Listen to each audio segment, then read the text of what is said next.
Welcome to 2020. It has been one start to the year. I don't even have words to try to explain the start that this year has been. I haven't uploaded in over a month, and if you don't follow me on Instagram, then you probably have no idea where I have been for the last month. I originally had planned to take almost 2 weeks off at Christmas, just so that I could enjoy my first cold Christmas, which was amazing, by the way.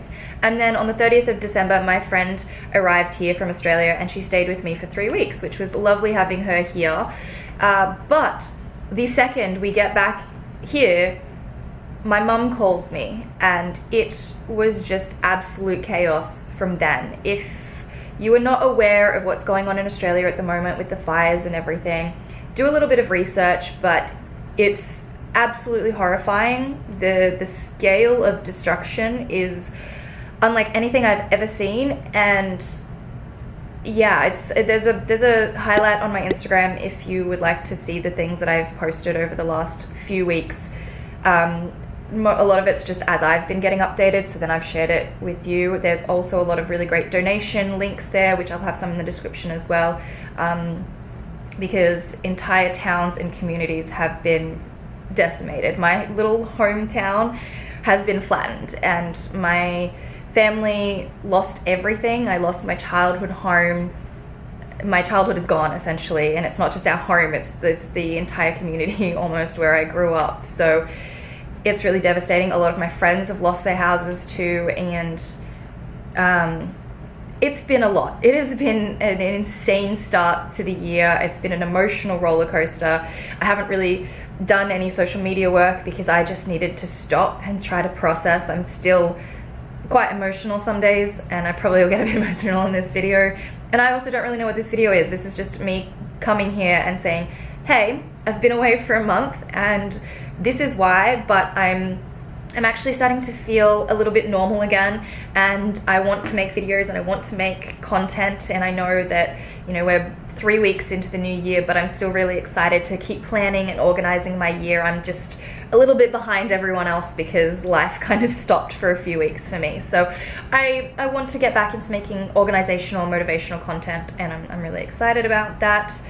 But yeah, I guess what happened for me and what my year started out like was I had all these great ideas and all of these great plans of where the first few months of 2020 would go, and that just disappeared. Like, all of these plans and ideas just completely stopped, were paused, they've been pulled apart.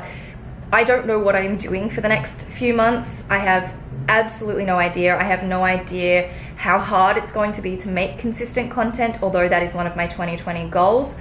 I don't know what's happening. I'm just trying to go with the flow and trying to keep it together as much as possible.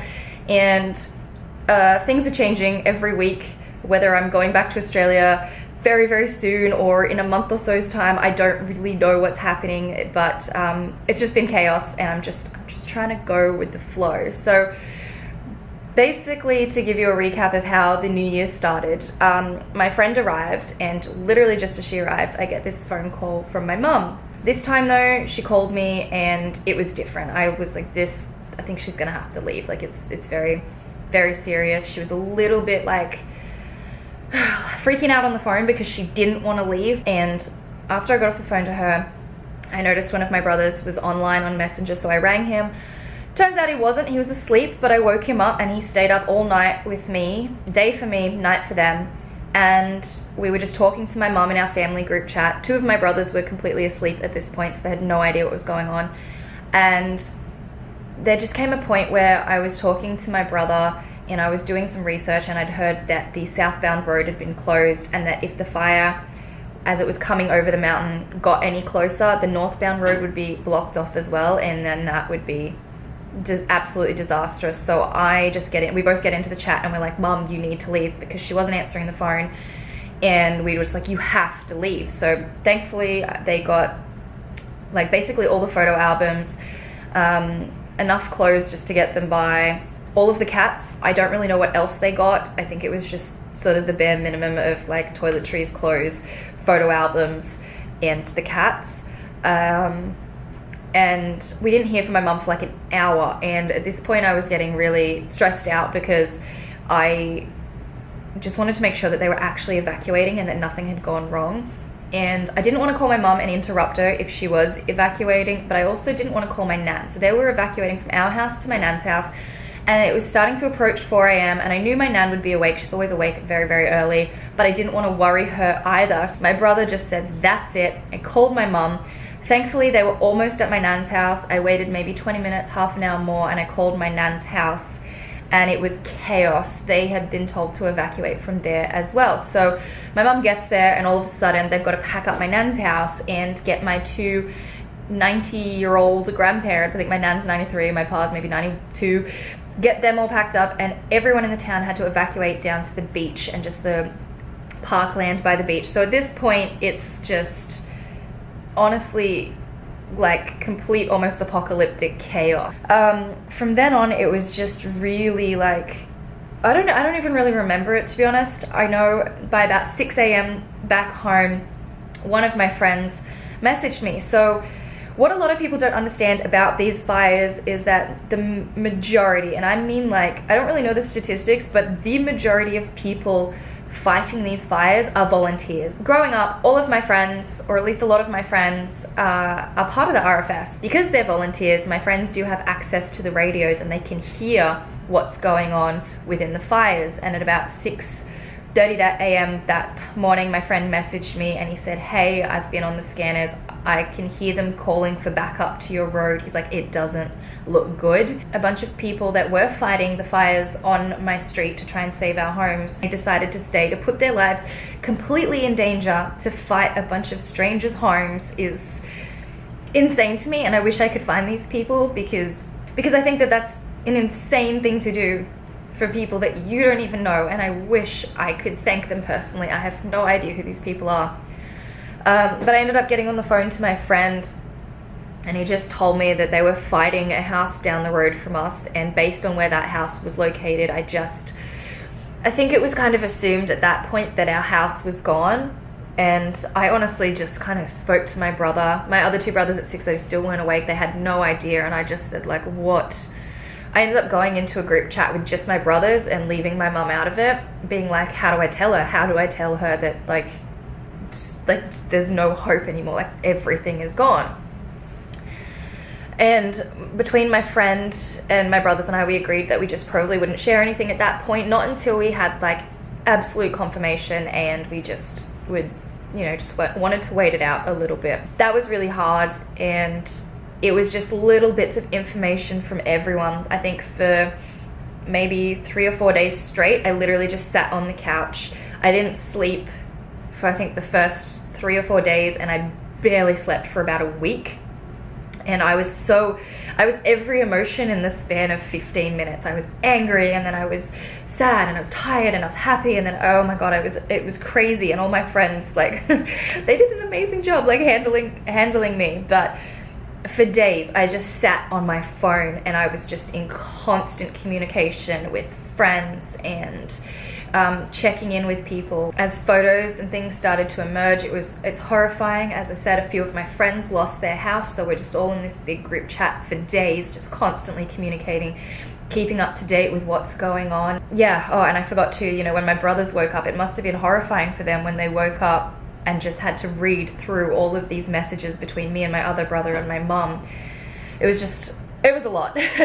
Over the course of I think almost the next 48 hours, I had zero communication with my mum. All I knew was that she was fine, that my grandparents were fine. Once getting communication back after a few days, they were being evacuated again for a third time to a bigger town. And then because things were so chaotic, even a few days later, there was a risk of being evacuated again. Thankfully, they didn't have to be evacuated a fourth time, just 3 times.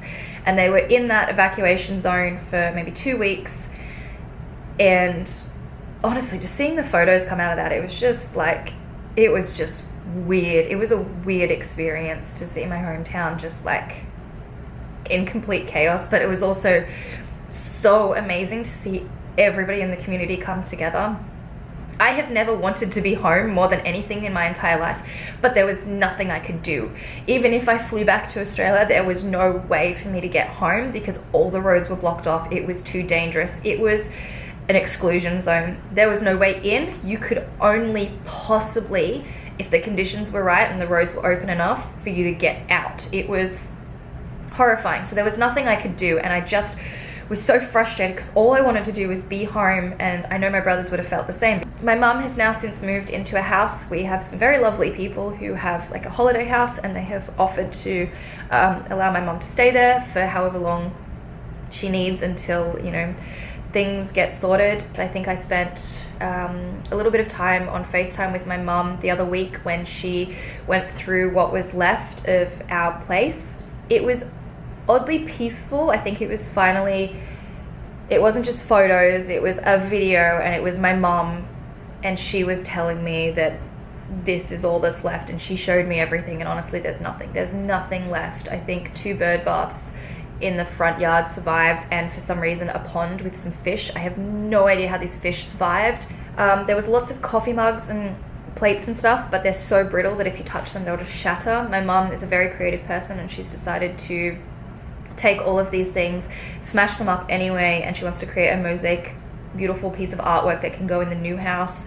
She's also decided to take a, she also has a photo of the house before, and she's putting it into a program that puts it into like cross stitch, and she wants to cross stitch this beautiful image of our house, which I think will be so nice to put in the new house. But yeah, that's kind of like a recap of the first couple of weeks of the year and what happened with you know, finding out that our house was gone. It's just so surreal. I don't think it's really going to hit me until I actually physically go back, whenever that may be. Yeah, it's been crazy, and this was really hard for my mum, and I know it's still really hard for her. So my family, we lost my dad in 2012, and losing this house was almost like losing him all over again for my mum, because my dad built this house with his bare hands.